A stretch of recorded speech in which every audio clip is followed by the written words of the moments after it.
Assalamualaikum warahmatullahi wabarakatuh. Selamat pagi semua. Kembali lagi dalam mata kuliah Statistika Ekonomi Bisnis Lanjutan bab 9 part terakhir, yaitu part 5 dengan saya Faiza Shihab. Kali ini kita akan melakukan uji hipotesa saat populasinya itu berbentuk proporsi atau persentase. Lalu bagaimana memformulasikan hipotesanya atau menyusun HA dengan H0 dengan HA-nya untuk proporsi? Sama saja, cuma bedanya di bagian pelambangan. Kalau sebelumnya pelambangan kita itu adalah mu dengan mu, di sini adalah mu dibandingkan dengan mu 0, sekarang pembandingnya adalah P dengan P0. Tanda-tandanya juga hampir sama. Saat kamu lihat di sini tandanya, tanda HA-nya itu adalah lebih kecil, maka itu adalah one tail untuk lower tail, di mana arsirannya adalah di sebelah kiri dan tandanya juga akan negatif. Kemudian jika dia HA-nya adalah lebih besar, maka dia akan menjadi upper tail, di mana alfanya akan di sebelah kanan, sehingga perhitungannya juga akan bernilai positif. Sama dengan dan tidak sama dengan, dia akan menjadi dua area di sebelah kanan atau sebelah kiri. Di sini akan kelihatan terkadang data perhitungan kamu akan menjadi positif ataupun negatif, namun alfanya harus dibagi dua. Oke, lalu bagaimana cara kita melakukan uji signifikansinya? Untuk proporsi kita menggunakan z-test, sama konsisten dari bab 7 ke bab 8, sekarang bab 9 juga sama. Kita harus menentukan hipotesanya, apakah hipotesanya one tail untuk lower tail, apakah hipotesanya itu adalah one tail yang upper tail atau sebelah kanan, ataupun dia akan menjadi two tail. Setelah itu kamu harus menentukan alfanya berdasarkan formulasi dari hipotesa yang di atas. Kalau two tail kita bagi dua, one tail tidak perlu dibagi dua, gitu ya. Kemudian tes statistiknya sama Z, namun ada sedikit perbedaan di to. Kalau sebelumnya adalah to X bar, sekarang ada to P bar, dimana rumus to P bar adalah akar dari P0 dikali 1 min P0 dibagi N, baru kita hasilnya kita akarkan. Kemudian rejection rulesnya sama. Kalau lower tail kita akan berfokus di sebelah kiri, dimana kalau nilai minus Z nya itu adalah lebih kecil dari minus Z alpha, maka dia akan masuk ke rejection rules atau reject H0 atau tolak H0. Atau kalau kita menggunakan upper tail, one tail tapi yang sisi kanan ya, berarti yang ini aja yang kita fokusin. Saat nilai Z alpha per 2 dengan Z itu adalah Z nya itu lebih gede, gitu ya, di sebelah kanan, maka ini maksudnya ada Z lebih besar daripada Z alpha, berarti di sebelah kanan, maka dia akan masuk area tolak H0. Atau kalau uji hipotesa kamu adalah two tail berarti ada dua-duanya nih, kayak gini nih gambarnya, dimana Z-nya menjadi Z alpha per 2, untuk yang sebelah kiri ada minus, sebelah kanan adalah positif Z alpha per 2, dimana alfanya dibagi 2. Kalau untuk seperti ini, ketentuannya gimana? Ya sama, kalau minus Z-nya itu adalah di sebelah kiri atau lebih kecil, dan plus Z-nya itu adalah lebih besar daripada Z tabel atau sebelah kanan, berarti dia akan masuk area yang saya arsir ini, maka dia akan masuk tolak H0. Tapi kalau tandanya berbeda dari ketentuan aturan penolakan ini, maka kebalikannya, dia akan menjadi terima H0, gitu ya. Oke, begitu pula untuk aturan p-value. P-value dari mana? P-value adalah sama dengan konsep sebelumnya ya. P-value adalah hasil probabilitas dari tes statistik yang kamu hitung. Kita akan membandingkan p-value dengan nilai alfanya, baik itu untuk contoh soal 1, contoh soal 2, ataupun contoh soal 3 yang akan kita bahas saat ini. Jadi sama sebenarnya konsepnya, dia masuk di area mana. Kalau saya lebih suka pakai gambar. Oh iya, di gambar dia masuk sebelah yang di buntut itu. Ya udah, berarti masuk tolak H0, selesai. Gitu ya. Titik tumpunya selalu adalah tabel. Kalau kamu menggunakan Z berarti Z tabel, kalau menggunakan T adalah T tabel. Titik tempuh yang di tengah sini, yang ini jadi pembatas, itu adalah mengambil dari tabel. Oke, sama aja. Sekarang contohnya. Ini adalah contoh untuk populasi proporsi. Sebuah studi dari lembaga konsumen menunjukkan bahwa 70% dari kafe di Jakarta memberikan akses WiFi ke pelanggan. Jadi kalau kamu perhatikan di sini, kita tidak tahu populasinya berapa, kita hanya tahu 70% atau presentasenya. Ini adalah pertama, kalau ini adalah soal proporsi. Seorang investor yang berencana untuk membuka kafe baru di wilayah Jakarta melakukan studi untuk membuktikan apakah sampai sebanyak itu proporsi kafe di Jakarta yang memberikan akses internet kepada pelanggannya. Jadi kita ingin tahu sampai nggak sih 70%? Jadi kalau sampai atau tidak itu 70%, menurut kamu tandanya kayak gimana? P lebih besar dari 0,7 atau P lebih kecil dari 0,7?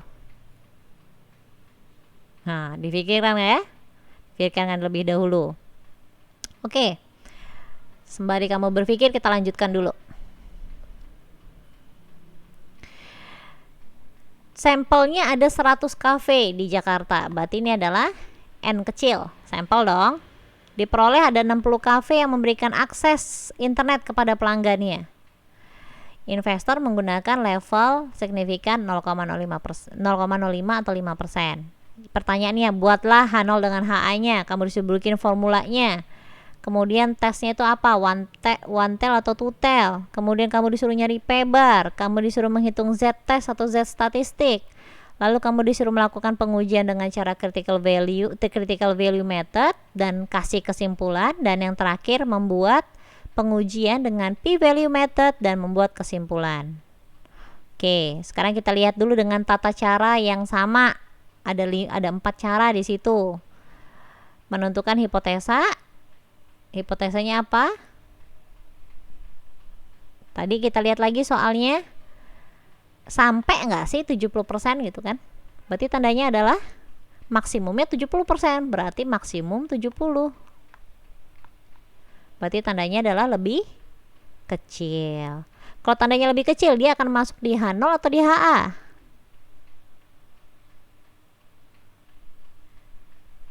Dia akan masuk di HA. Maka kalau HA-nya itu adalah, saya buat lagi ya.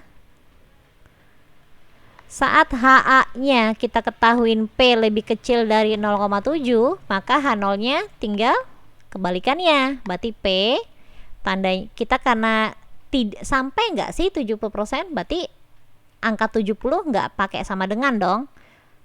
Berarti ini udah bener nih masuknya HA. Sisanya ya udah lambangnya kebalikan ya, lebih besar sama dengan 0,7. Selesai. Selalu kebalikan. Dan tanda sama dengan selalu ada di H0. Harus diingat tuh baik-baik. Oke, berarti karena itu di bagian sini inilah formula dari hipotesanya. Lalu karena dia tandanya adalah lebih kecil, maka dia adalah one tail. Karena dia adalah tandanya lebih kecil, panahnya ada di sebelah kiri ya, berarti alfanya di sebelah kiri dong. Maka dia adalah pihak kiri. Jadi yang harus kita perhatikan adalah ini salah ya, alfanya tidak dibagi 2. Ini kita abaikan. Oke. Jadi gambarnya harusnya seperti apa? Saya gambar ulang saja ya kalau seperti ini ya.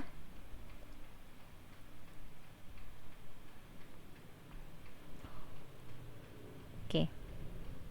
Jadi di sini dia harusnya adalah seperti ini gambarnya. Ini angka 0, kemudian adalah pemisahnya. Maka arsiran yang saya arsir ini adalah area tolak H0. Oke, lalu bagaimana dia? Kita akan menghitung Z-nya. Kita hitung dulu P-bar. P-bar itu dapat dari mana? Kita baca lagi soalnya. Kita ingin mengetahui kira-kira yang memberikan akses WiFi ke pelanggan tuh ada berapa. ternyata ada 60 yang kasih akses internet. Berarti rata-rata P barnya adalah 60 dibagi 100. Sehingga di sini dapat nih 0,6. Kalau kamu masih bingung P bar itu dapat dari mana, kamu buka lagi ya untuk di chapter 8. Oke, jadi pada saat seperti ini kamu jangan lupa ya, untuk 0,7 di sini ini adalah populasi loh. Ini adalah sampel. Sehingga inilah yang kita lambangkan dengan P0. Ini adalah lambang dari P0. Proporsi ini adalah P bar. Balik lagi ke bab 7 untuk pelambangan populasi dengan sampel. Di situ saya sudah menjelaskan ya di video yang pertama. Baik, berarti kita tinggal masukin angkanya. P bar dikurangin P0 dibagi akar P0 dikali 1 min P0 dibagi 100 diakarkan. Ini kamu masukkan angkanya. Oke. Berlatihan menghitung ya di kalkulator ya. Untuk di bab ini saya tidak latihan lagi, kalian sudah harus bisa sendiri. Sehingga ketemu angka minus 2,18. Oke. Kita akan membandingkan 2,18 ini dengan tabel dong. Kita bandingkan dengan tabel Z-nya. Nah, untuk menghitung tabel Z, kita lihat dulu alfanya. Alfanya one tail berarti tidak kita bagi 2 ya. Maka alfanya adalah 0,045. Jadi nilai probabilitas 0,045, maka nilai Z tabelnya berapa? Ini bukan 0,045, ini harusnya adalah 0,045,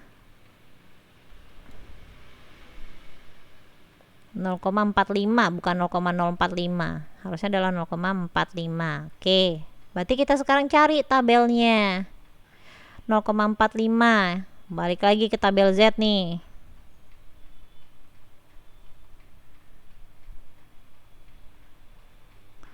Kita buka dulu tabel Z kita.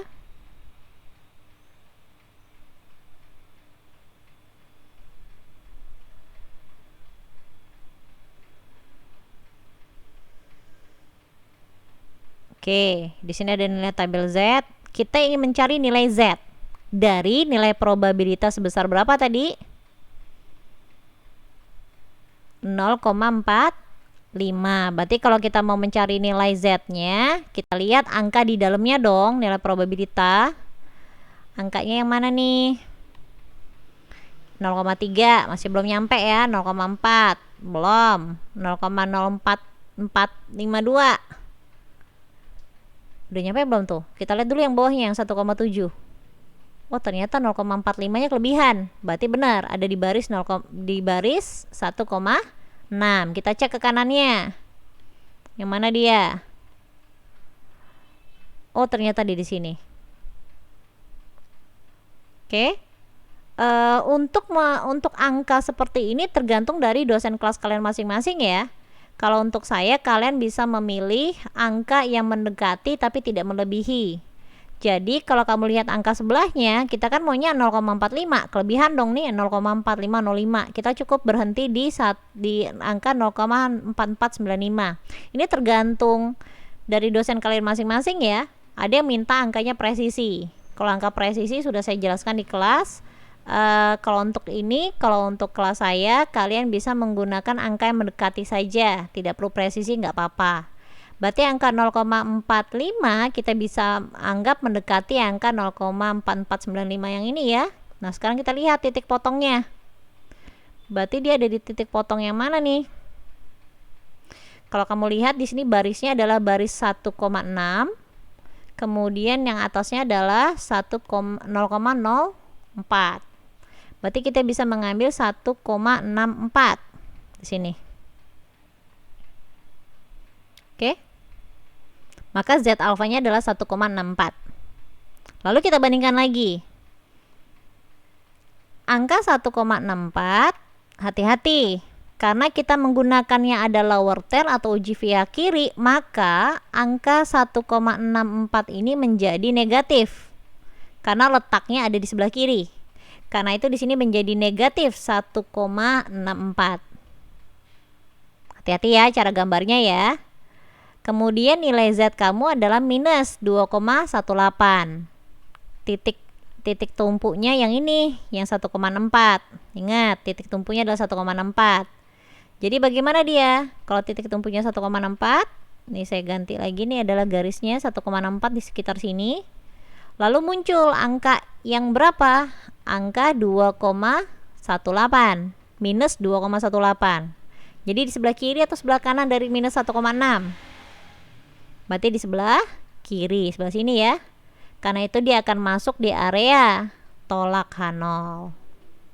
Oke, dia lebih kecil, tandanya adalah lebih kecil. Jadi saat Z minus 2,16 lebih kecil dari minus 1,64 di sini ya, maka dia adalah tolak H0. Dan yang ini adalah minus harusnya ya, yang ini adalah terpenuhi. Oke, bagaimana kalau p-value? Sama juga p-value. Jangan lupa untuk p-value berarti kamu harus mengganti angka 2,18 ini menjadi nilai probabilitas. Maka nilai 2,18 nilai probabilitasnya berapa? Kita lihat lagi. 2,18 adalah Z. Berarti 2,1 yang adalah bagian, sebentar,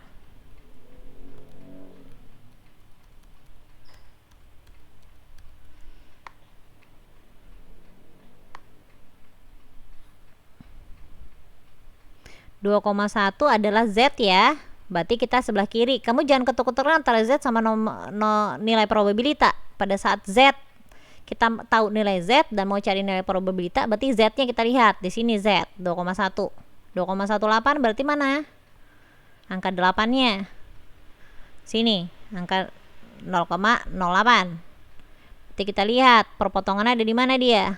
Ada di sebelah sini. Oke, di 0,4854. Jadi ketemu nih angka 0,4854. P-value-nya bagaimana? Sama, karena p-value-nya kita ingin mencari area yang ekor, maka 0,5 dikurangin angka 0,4854. P-value-nya kita kalikan berapa? Kita kalikan 1 karena dia adalah one tail. Sehingga ketemu probabilitas p-value adalah 0,0146. Jadi kita lihat saat p-value 0,0146 dibandingkan dengan alfa 0,05, angkanya tandanya bagaimana? Lebih kecil atau lebih besar? Lebih kecil. Karena dia lebih kecil sama dengan ketentuan sebelumnya, maka dia adalah tolak H0. Lalu bagaimana cara menjawab soalnya?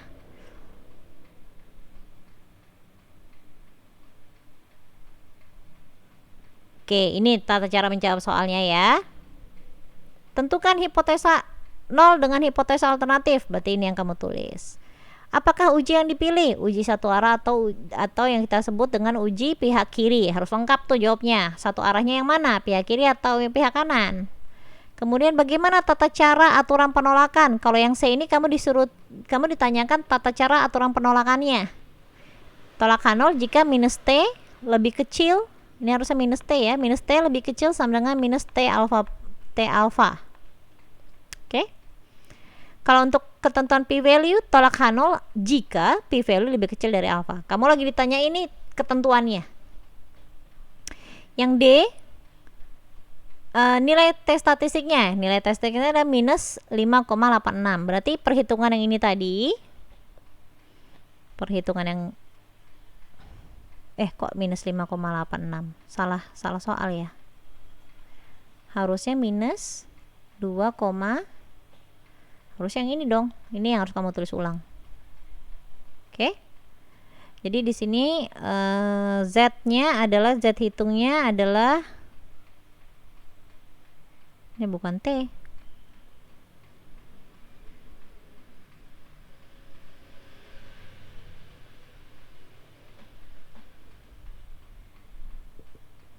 Oh, oke. Ini adalah salah soal saya. Berarti harusnya yang ini. Hipotesanya yang mana? Hipotesanya adalah P lebih besar sama dengan 0,7 dan P lebih kecil dari 0,7. Kemudian soal B-nya, dia one tail atau two tail? One tail, tapi spesifiknya adalah lower tail. Lalu hitunglah nilai P bar. Nilai P bar adalah 60 dibagi 100. Yang D, Z-nya berapa? 2,18. 2,18 yang mana? Yang ini yang kamu tulis ulang harusnya. Oke? Kamu nggak harus mengikutin pada saat ujian tuh nggak harus menulis 1, 2, 3, 4 ya. Ini adalah tata cara urutannya. Tapi jawablah pertanyaan yang diminta oleh di soal ujian seperti ini. Kalau ini saya summary-kan, tapi tata caranya dan rumusnya harus ditulis secara lengkap. Kemudian lakukan pengujian dengan critical value.